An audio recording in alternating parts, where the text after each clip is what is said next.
Hello students, so today we are going to start the lesson number 5 of the electrostatics. This side Jitesh sir here.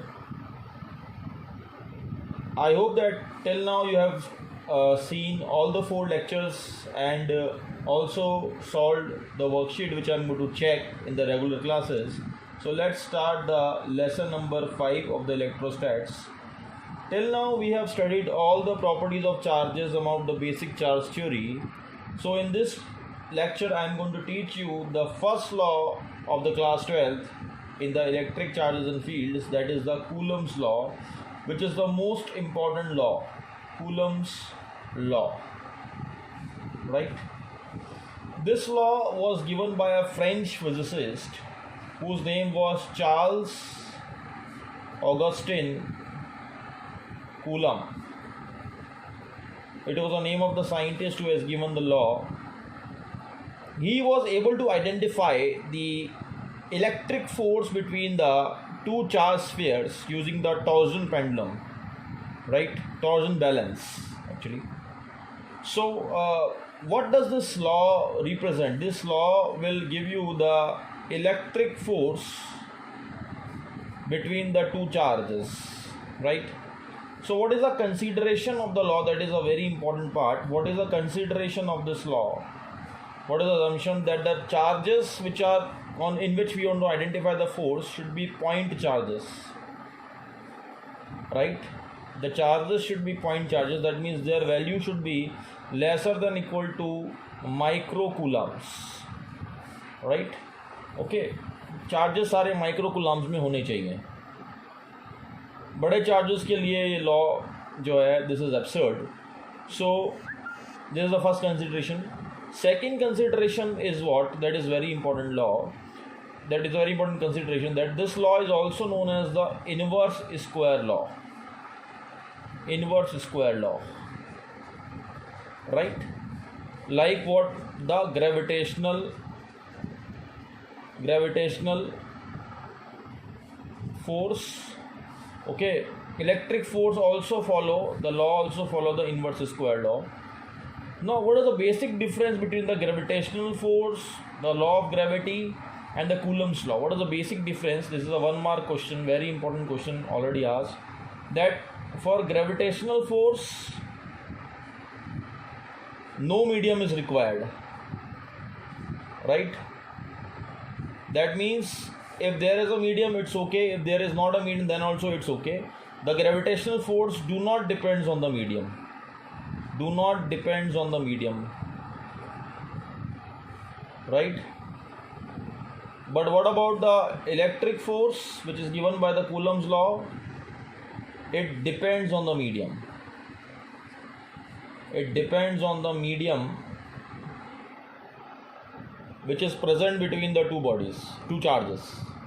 ये totally charges के बीच में जो medium present है उस पर depend करता है, क्योंकि ग्रेविटेशनल फोर्स नहीं करता. So let us see what is basically this Coulomb's law is. So what does this law says actually? What is a simple law? That suppose there are two charges. This is charge number 1, that is Q1, that is of spherical shape. Charge is considered to be spherical shape here. Charge को हम spherical shape मानते हैं, ये भी एक consideration है इसके अंदर, right? And there is another charge. Let's say this charge is Q2 charge. So what does Coulomb's law say? In the simple layman's language, says what? If there are two charges placed at the finite distance should be finite and it is restricted to few millimeters only. This is also one of the difference between the gravitational force and the electric force. That gravitational force के लिए it is also gravitational force infinity तक लगता है. The range of the gravitational force is infinity. But electric force is restricted to a finite distance only. Okay, इसके लिए range infinity नहीं है. So what does the law says? That there are two charges Q1 and Q2 which are placed at a finite distance, then one charge is going to apply the force on the other charge. Okay, if the law says if two charges are placed at the finite distance,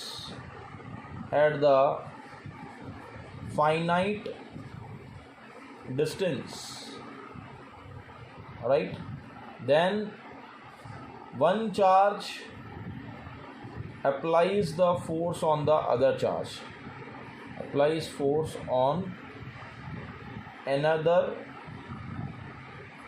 charge. This is a very simplest form of the Coulomb's law. That means if Q1 is going to apply the force F12 on this charge Q2, then Q2 will also apply the force on the charge.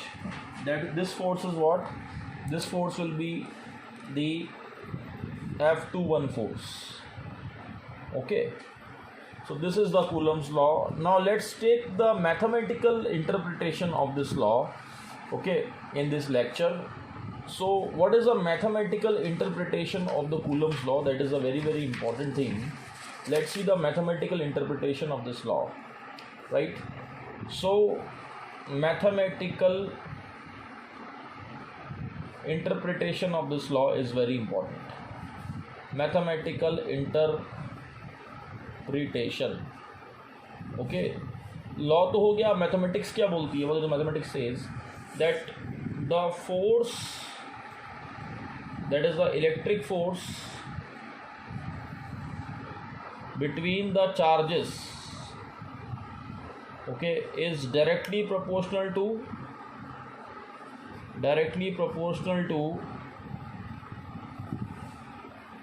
product of the magnitude of the charges, product of magnitude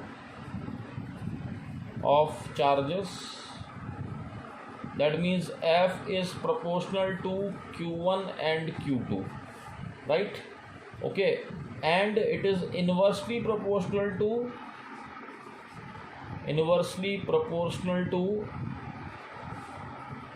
square of the distance between the charges, square of distance between the charges.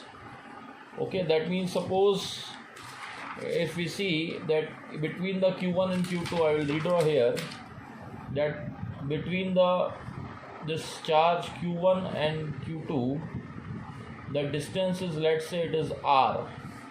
Okay, this distance between the charges R. Then the second statement says what? That F should be inversely proportional to the R square.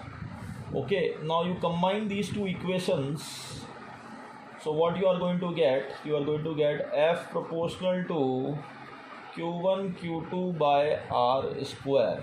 Okay, this is the version of the mathematical version of the law, okay, in proportionality, that is F proportional to Q1 Q2 by R square. Here I will advise you to take the nature of the charge also.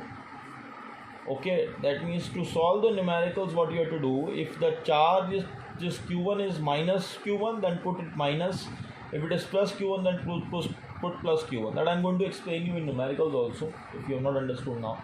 Numericals we will see that. Okay, so right now we have to understand this proportionality relation, that is the electric force will be proportional to Q1 Q2 by R square. Now I have to remove the sign of proportionality. So what you are going to get now, let's see.